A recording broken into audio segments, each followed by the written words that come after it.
Hello friends, welcome to recap 10M। आज हम आपके लिए लेकर आए हैं एक सस्पेंस थ्रिलर मूवी को जिसका नाम है थैंक्स गिविंग। मूवी की शुरुआत शेरिफ एरिक से होती है जो अपने दोस्त कॉलिन के घर आए हैं क्योंकि थैंक्स गिविंग करीब आ रहा है। घर के अंदर आकर एरिक अमांडा से मिलता है जो मिच की वाइफ है। ये सब एक साथ डिनर करने के लिए बैठ जाते हैं। सभी लोग काफी खुश होते हैं। तभी मिच के पास उसके बॉस की कॉल आती है क्योंकि ये राइट मार्ट के मैनेजर हैं जो शहर का सबसे बड़ा सुपरमार्ट है और आज फ्राइडे नाइट में सेल स्टार्ट होने वाली है और इस वजह से लोग ज्यादा तादाद में वहां आएंगे। इधर हम थॉमस राइट को देखते हैं जो राइट मार्ट के ओनर हैं और इनकी बेटी जेसिका जो अपनी सौतेली माँ को बिल्कुल भी पसंद नहीं करती और जेसिका अपने बॉयफ्रेंड बॉबी से कहती है कि ये उसकी माँ की जगह कभी नहीं ले पाएंगी। तभी जेसिका के दोस्त इवन, गैबी, स्क्यूबा और यूलिया इन्हें घर से मूवी दिखाने के लिए लेने आ जाते हैं। पर राइट मार्ट में रखी गई सेल की वजह से रोड पर काफी ट्रैफिक होना शुरू हो जाता है, इसलिए जेसिका के दोस्त भी उसी मार्ट में जाने लगते हैं। पर अभी भी गेट खुलने में काफी टाइम लगेगा, इसलिए लोग मार्ट के बाहर वेट करने लग जाते हैं। पर जेसिका और उसके दोस्त अंदर चले जाते हैं क्योंकि ये मार्ट जेसिका के फादर का है।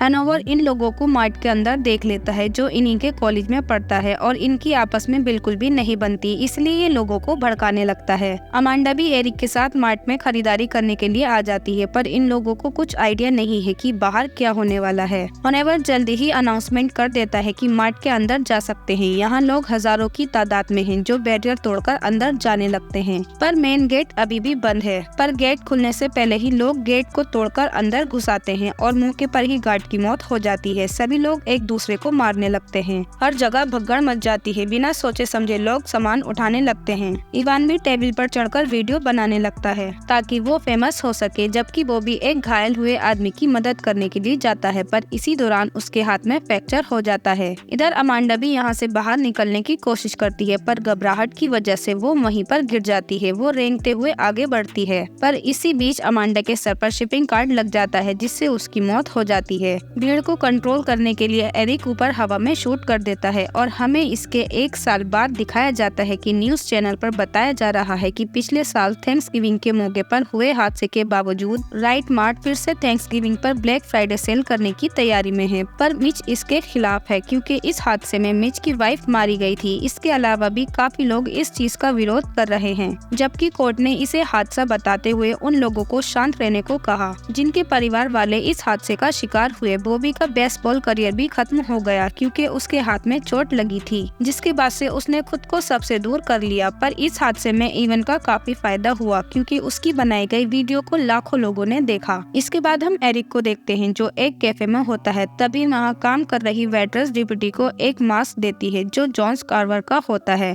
जो प्लेमाउथ कॉलोनी के पहले मेयर थे, इसलिए सभी लोग उन्हें थैंक्सगिविंग बोलने के लिए इस मास्क को पहनते हैं। इसके बाद हम जेसिका और उसके दोस्त को एक साथ बैठे हुए देखते हैं। तभी उन सभी को एक फोटो सेंड किया जाता है जिसमें एक टेबल पर उन सभी के नाम होते हैं पर ये लोग इस चीज को इग्नोर कर देते हैं। जब जेसिका बाहर देख रही होती है तो कोई आदमी जॉन कार्वर का मास्क लगाकर उन्हें देख रहा होता है पर देखते ही देखते वो गायब हो जाता है। इसके बाद हमें पता चलता है कि वेट्रेस लिजी से ही गलती से अमांडा मारी गई थी। लिजी अपना काम पूरा करने के बाद जाने लगती है पर कोई शख्स जॉन कार्वर का मास्क पहनकर लिजी पर हमला कर देता है। वो लिजी को फ्रिज की दरवाजे पर चिपका देता है और उसे मारने के लिए कुल्हाड़ी लेकर आने लगता है पर लिजी जल्दी वहाँ से भाग जाती है और पीछे के दरवाजे से अपनी कार तक पहुँचने की कोशिश करती है। पर तभी वहाँ मास्क मैन आ जाता है, इसलिए खुद को बचाने के लिए वो डस्टबिन में छिपने लगती है पर मास्क मैन इतनी जोर से टक्कर मारता है कि जिससे लिजी के 2 टुकड़े हो जाते हैं। अगली सुबह लिजी के नीचे का हिस्सा राइट मार्ट पर लटका हुआ होता है जिसे देखने के लिए काफी भीड़ इकट्ठा हो जाती है। जेसिका और उसके फ्रेंड को फिर से इंस्टाग्राम पे टैग किया जाता है और इस बार फोटो में लिजी का आधा शरीर उसके नाम के साथ होता है। अब इन लोगों को भी समझ आ गया इनकी जान को खतरा है। मास्कमैन का अगला शिकार कोई भी हो सकता है, इसलिए जेसिका अपने फादर को कॉल पर बताती है कि उसकी जान खतरे में है। पर थॉमस को इससे कोई फर्क नहीं पड़ता, वो अपनी ब्लैक फ्राइडे सेल को लेकर काफी बिजी है। इधर एरिक पर भी मामले की जांच करने का दबाव बढ़ रहा है, इसलिए वो कैफे जाकर अपनी इन्वेस्टिगेशन शुरू कर देता है। एक सीसीटीवी फुटेज में जब वो मास्क मैन को देखता है तो वो काफी हैरान हो जाता है, इसलिए वो फौरन इन लोगों को पुलिस स्टेशन बुलाता है पूछताछ करने के लिए। पर ये लोग भी इस मास्क मैन के बारे में कुछ नहीं जानते। इसके बाद जेसिका की मुलाकात बॉबी से होती है जो अपने चाचा की मदद करने के लिए शहर वापस आया है। जेसिका बॉबी से काफी गुस्सा है कि वो उसे बिना बताए 1 साल तक के लिए गायब हो गया था, जिस पर बॉबी कहता है कि उसका बेसबॉल करियर खत्म होने के बाद वो कुछ दिन का ब्रेक लेना चाहता था, इसलिए वो सबसे दूर हो गया। ये सुनकर जेसिका उसे माफ कर देती है। ये दोनों बात ही कर रहे होते हैं, तभी वहाँ रायन आ जाता है, जो अब जेसिका का नया बॉयफ्रेंड बन चुका है। इसे देखकर बॉबी को बुरा लगता है, पर वो अपनी फीलिंग्स को कंट्रोल कर लेता है। इसके बाद हम मैनी को देखते हैं, जो पहले राइट मार्ट का सिक्योरिटी गार्ड था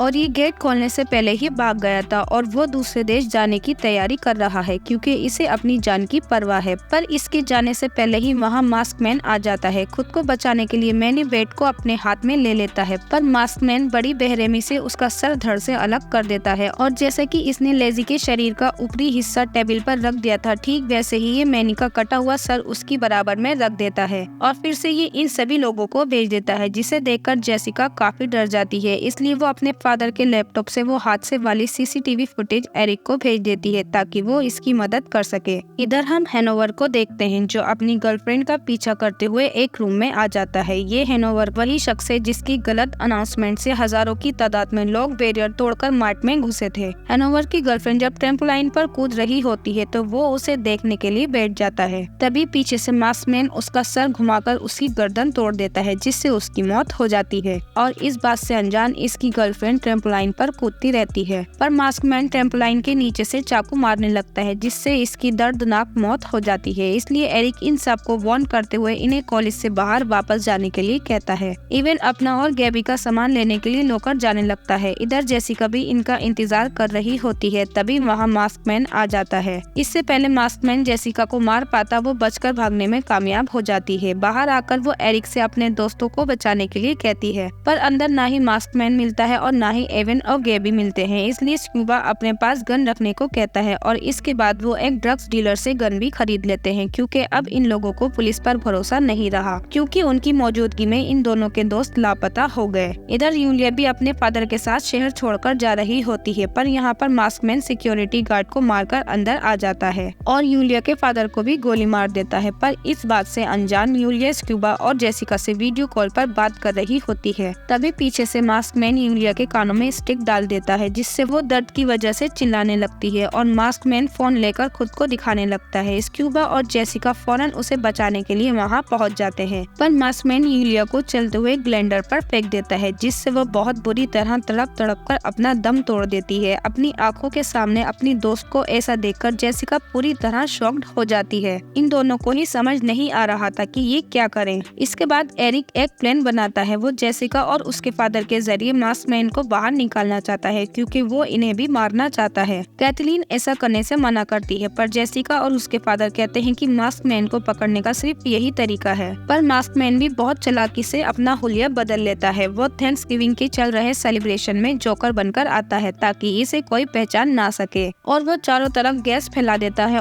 हर जगह धुएं की वजह से कुछ नजर नहीं आ रहा था। इस चीज का फायदा उठाते हुए मास्कमैन जेसिका की फैमिली को कार में बेहोश कर देता है। जब कैथलीन की आँख खुलती है तो वो खुद को बंधा हुआ देखती है। मास्कमैन उस पर तेल लगाकर उसे रोस्ट करने की तैयारी कर रहा होता है। कैथलीन किसी तरह वहाँ से भागने की कोशिश करती है, पर मास्कमैन दोबारा से उसे पकड़कर ओवन में पका देता है और वो तप तप कर मर जाती है। इसके बाद कैथलीन का भुना हुआ शरीर वो टेबल पर रख देता है डिनर के लिए। जब ये सब कैथलीन को देखते हैं तो उसे देखकर काफी डर जाते हैं और रोने लगते हैं। मास्कमैन ने इन सभी को कुर्सी से बांध रखा है। मास्कमैन बताता है कि लोगों को सेल के जरिए चीजों को मुफ्त में देने का आइडिया कैथलीन का था, इसलिए मास्कमैन ने कैथलीन को भयानक मौत दी, क्योंकि इससे पहले थैंक्सगिविंग के दौरान काफी मासूम लोगों की जान चली गई। ये बताते हुए वो कैथलीन का मांस काटकर इन्हें खाने के लिए कहता है। इसी बीच जेसिका अपनी रिंग से रस्सी को काटकर रिंग स्क्यूबा को दे देती है। फिर वो इंस्टाग्राम पर लाइव जाकर सबको दिखाता है। फिर स्क्यूबा और जेसिका आजाद होकर मास्कमैन पर अटैक कर देते हैं और मास्कमैन को पकड़ने की कोशिश करते हैं। स्क्यूबा मास्कमैन को अपने साथ फाइट में बिजी रखता है। इसी बीच जेसिका वहाँ से निकलने में कामयाब हो जाती है। जेसिका अंधेरे जंगलों से होकर गुजरती है। थोड़ी देर आगे चलने पर जेसिका को शेरिफ न्यूलैंड जमीन पर बेहोश मिलते हैं। तभी जेसिका पास के गोदाम में किसी को अंदर जाते हुए देखती है। उसे लगता है कि ये मास्कमैन है, इसलिए जेसिका शेरिफ की बंदूक लेकर उसके पीछे जाती है। जब वो अंदर जाकर देखती है तो उसे वहाँ बॉबी मिलता है। तभी वहाँ एरिक भी आ जाता है। वो जेसिका को बाहर निकलने के लिए कहता है। वो बॉबी को मास्कमैन समझकर उसे शूट कर देते हैं, पर बॉबी वहाँ से चला जाता है। इसके बाद जेसिका को पता चलता है कि उसके फादर और फ्रेंड को बचा लिया गया। वो एरिक के शूज पर लगी मिट्टी को देखकर समझ जाती है कि मास्क मैन बॉबी नहीं बल्कि एरिक है, क्योंकि मास्क मैन ही जंगल में जेसिका के पीछे आया था।